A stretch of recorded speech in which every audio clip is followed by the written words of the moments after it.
Good morning बच्चों। ये कल हमने आपको 4 पैराग्राफ पढ़ाए थे मंत्र का, जो कि भगत के मन में क्या अंतर्द्वंद चल रहा था। भगत अपने आप से ही क्योंकि वो बहुत ही उसके अंदर दया थी, कर्मशीलता थी, इसलिए वो अपने आप से ही, यानी एक मन उसका कह रहा था, एक दिल कह रहा था कि अच्छा है, डॉक्टर चड्ढा के साथ जो हो रहा है वो बिल्कुल सही हो रहा है, भगवान बड़ा कारसाज है। ये तो मतलब उसकी आंखों से आंसू भी निकल रहे थे, और वो यानी वो ये भी सोच रहा था, पिछले पूरी बातों को सोच रहा था कि उसको बिल्कुल दया नहीं आई थी मेरे ऊपर। अब अच्छा है, भगवान जो करता है बहुत अच्छा करता है। लेकिन जो अंदर का जो उसका इंसान था वो उसे कर्म करने पर मजबूर कर रहा था, यानी अपने आप से अंतर्द्वंद करना, मतलब अपने आप से लड़ना। तो भगत जो था इस वक्त अपने आप से लड़ रहा था, सोच भी रहा था कि बहुत अच्छा हुआ, जो कुछ हुआ बहुत अच्छा हुआ, इसके साथ ऐसे ही होना चाहिए था। इस तरह से वो सोच भी रहा है, लेकिन उसके बच्चे को बचाने के लिए उसके अंदर एक तड़प भी है कि वो जाकर के कैलाश को बचा ले। देखिए क्या सोच रहा है गद्यांश 5 में, कलेजा ठंडा हो गया, आंखें ठंडी हो गई, लड़का भी ठंडा हो गया होगा, है ना। ये कौन सोच रहा है? भगत सोच रहा है कि अच्छा है, अब तो काफ़ी देर हो गई है, अब मेरा कलेजा ठंडा हो गया, मेरी आंखें ठंडी हो गई, और उसका लड़का भी ठंडा हो गया होगा, यानी ख़त्म हो गया होगा, तुम जाओ। ये कौन किससे कह रहा है? जो एक मनुष्य आया था, एक व्यक्ति आया था उसके पास, भगत के पास, कि जाओ तुम माला माल हो जाओगे एकदम। डॉक्टर चड्ढा जो भी ने ऐलान किया है कि जो भी मेरे पुत्र को ठीक कर देगा, मैं उसे अपना पूरी धन दौलत दे दूंगा। तो कह रहे हैं आज तो वो जो इंसान था आया था इसके पास बताने के लिए, भगत के पास, उससे कह रहा है तुम जाओ, आज मैं चैन की नींद सोऊंगा। और फिर अपनी बुढ़िया से कहता है जरा तंबाकू दे दो, एक चिलम और पीऊँगा। यानी एक दिखावे के लिए उसको लग रहा है कि बहुत खुश है, लेकिन अंदर से वो खुश नहीं है, बहुत बेचैन है। और वो सोच रहा है अब मालूम होगा लाला को, सारी साहिबी निकल जाएगी, हमारा क्या बिगड़ा, लड़के के मर जाने से कुछ राज तो नहीं चला गया, जहाँ 6 बच्चे गए थे वहाँ एक और चला गया, और तुम्हारा क्या, यानी हमारे पास तो कोई धन दौलत थी नहीं कि हमारे जाने के बाद हमारा वारिस कौन बनेगा। इसलिए वो सोच रहा है कि हम लोग को क्या था, कमाना खाना था, हम लोग कमाए खाए, और एक दिन मौत आएगी, मर जाएंगे। लेकिन तुम्हारा क्या है, तुम्हारा तो राज सोना हो जाएगा, जिसके वास्ते तुमने गला दबा कर इतना धन जोड़ा था। अब क्या करोगे? एक बार देखने जाऊंगा, पर कुछ दिन बाद मिजाज का हाल पूछूंगा। ये कौन? भगत सोच रहा है कि एक बार जाऊंगा जरूर देखने, मिजाज का, उनका मिजाज पूछने, उनका हाल चाल पूछने एक बार जाऊंगा, लेकिन अभी नहीं जाऊंगा, कुछ दिन के बाद जाऊंगा। इस तरह से वो सोच रहा है और तंबाकू पीता जा रहा है, यानी जो चिलम पीता था वो पीता जा रहा है और सोचता जा रहा है कि इतना धन दौलत, इतना सब कुछ है, अब क्या है, बेटा चला गया, अब कोई खर्च करने वाला भी नहीं है। अब उस धन का डॉक्टर चड्ढा क्या करेगा? जो लोगों को सता कर इसने, लोगों का गला दबा कर इसने जोड़ा था, वो अब क्या करेगा? अब इसका आंगन सोना हो जाएगा।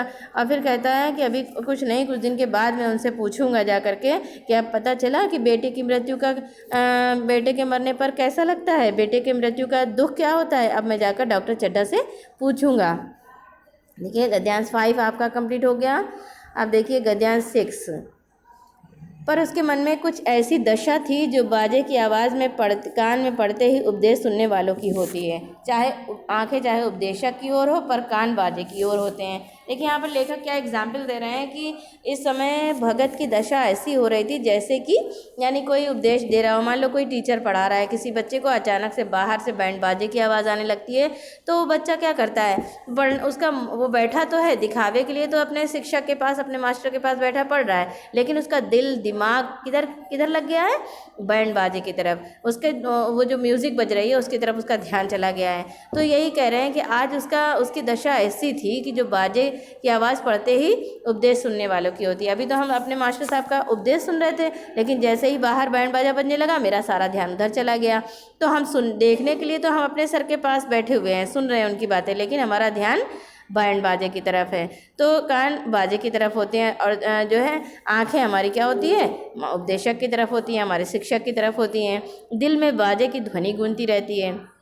शर्म के मारे जगह से नहीं उठता है कि अभी जगह से उठेंगे तो हमारे सर क्या कहेंगे कि लो हम बाजा देखने जा रहे हैं, तो इसलिए बैठता नहीं है इंसान, लेकिन वो उसका सारा ध्यान उधर ही चला जाता है। तो इस समय उसका जो मन था वो ऐसे ही हो रहा था कि बैठा तो था वो अपने घर में, लेकिन उसका ध्यान किधर लगा हुआ था? डॉक्टर चड्ढा के घर में।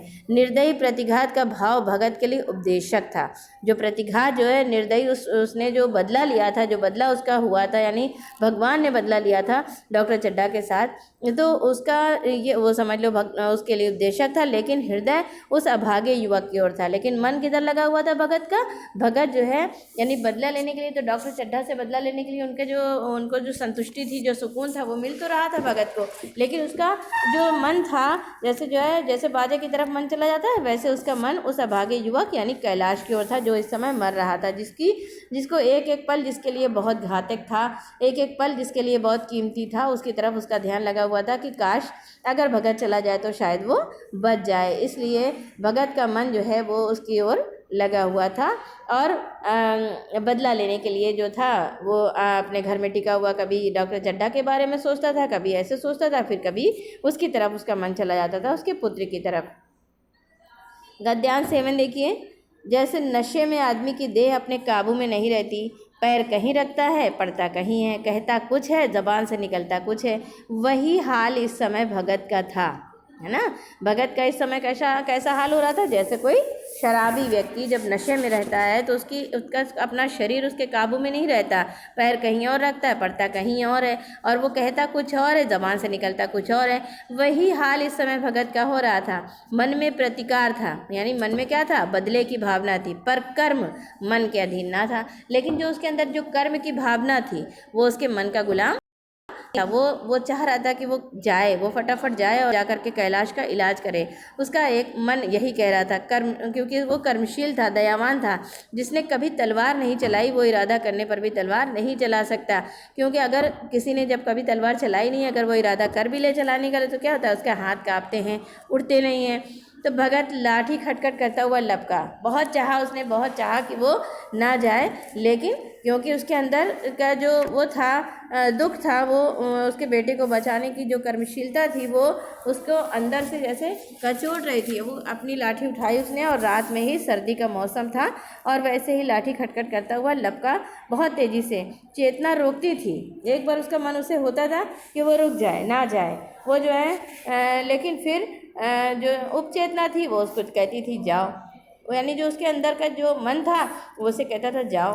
तो सेवक स्वामी पर हावी था, यानी एक एक क्षण उसके लिए बहुत ज़्यादा कीमती था।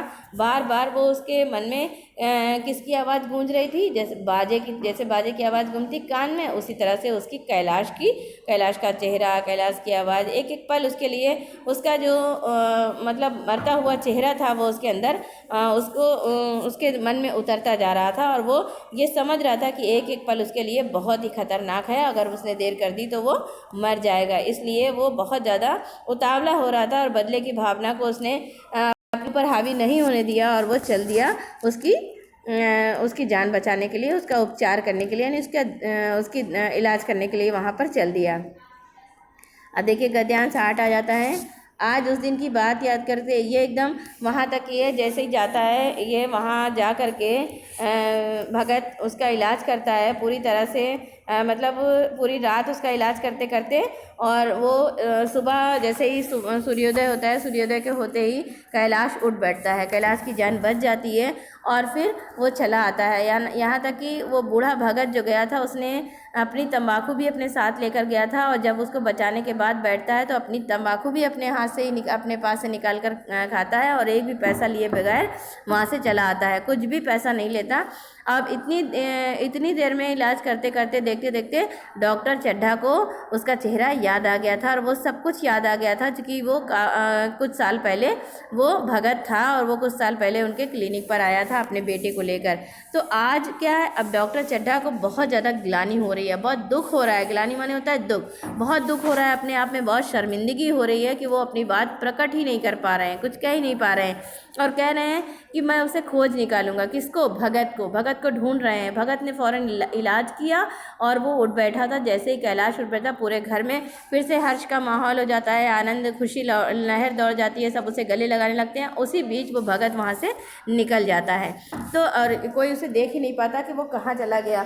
जब डॉक्टर चड्ढा उसे इलाज करते करते जब डॉक्टर चड्ढा को उसका चेहरा याद आ जाता है और वो देखते वो समझ जाते हैं कि वो भगत था, तो उनको बहुत ज़्यादा दुख होता है कि उसने अपनी एक तम्बाकू तक नहीं पी, एक तम्बाकू तक का रवागीर नहीं हुआ और वो चला गया।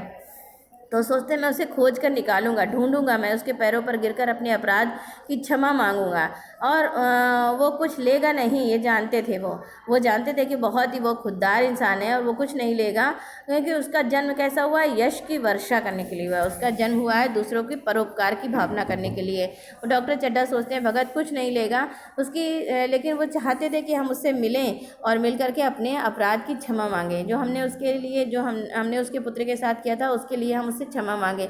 आज वो अपने आप को बहुत छोटा महसूस कर रहे हैं, क्योंकि उसकी सज्जनता ने मुझे ऐसा आदर्श, यहाँ पे डॉक्टर चड्ढा सोच रहे हैं कि आज उस सज्जन पुरुष के व्यवहार ने मुझे ऐसा रास्ता दिखा दिया है, ऐसा आदर्श दिखा दिया है कि अब जीवन पर्यंत मेरे सामने रहेगा। यानी वो सोचते हैं कि उसने ऐसा रास्ता दिखाया कि एक आदर्श बन करके मेरे सामने आ गया। और उन्होंने ये प्रण कर लिया है डॉक्टर चड्ढा ने कि वो जीवन में कभी भी लालच नहीं करेंगे और कभी भी ऐसा मतलब बिना लालच के दीन दुखी जितने भी गरीब होंगे सबकी वो सेवा करते रहेंगे। यानी उन्होंने ये प्रण ले लिया है कि आज के बाद अब वो जिस तरह से भगत था, बिना किसी से कुछ भी लिए वो दूसरों पर दया करता रहता था, उसके वैसे ही वो सोचते हैं कि अब भगत ना भी मिला उनको तब भी वो उसे अगर मिल गया तो उसे पैरों पर पड़ करके उससे क्षमा मांग लेंगे। और वो प्रण करते हैं कि उसने जो मुझे एक नया रास्ता दिखाया है, सज्जनतापूर्ण व्यवहार का रास्ता दिखाया है, उस रास्ता उसके आदर्श पर चल कर के मैं भी अब बिना किसी लालच के दीन दुखियों की, गरीबों की सेवा करता रहूँगा। इस तरह से डॉक्टर चड्ढा अपने आप को यानी अपने आप में सोचते हैं, प्रण करते हैं और यानी उसके प्रण कर लेते हैं इस बात पर कि अब वो कभी भी किसी के यानी जो नियम और कानून जो उन्होंने बनाए रखे थे वो सब ख़त्म कर देंगे और वो अब दीन दुखियों की सेवा बिना किसी स्वार्थ के करते रहेंगे। ये लेसन आपका कंप्लीट हो गया बच्चों। और आपको इसमें हमने आपको पैराग्राफ बताया था, उसके पहला वाला बताया था और थर्ड वाला बताया था। और आज आपको करना है ये जो हमने पढ़ाया है पाँचवा पैराग्राफ में कलेजा ठंडा हो गया, ठीक है, कलेजा ठंडा हो गया वाला आपको पैराग्राफ करना है। इसके 3 क्वेश्चन बुक में दिए हुए हैं। पहला क्वेश्चन छोड़ करके क्वेश्चन आपका है रेखांकित अंश की व्याख्या कीजिए। और फिर जो चौथा क्वेश्चन है भगत के कितने बच्चे मृत्यु को प्राप्त हुए, ये करना है। रेखांकित अंश की व्याख्या कीजिए और भगत ने क्यों कहा कि आज चैन की नींद सोऊंगा, ये भी करना है। और चौथा क्वेश्चन है कि भगत के कितने बच्चे मृत्यु को प्राप्त हुए। ये 3 क्वेश्चन आपको गद्यांश 5 का करना है, ठीक है। Okay, see you.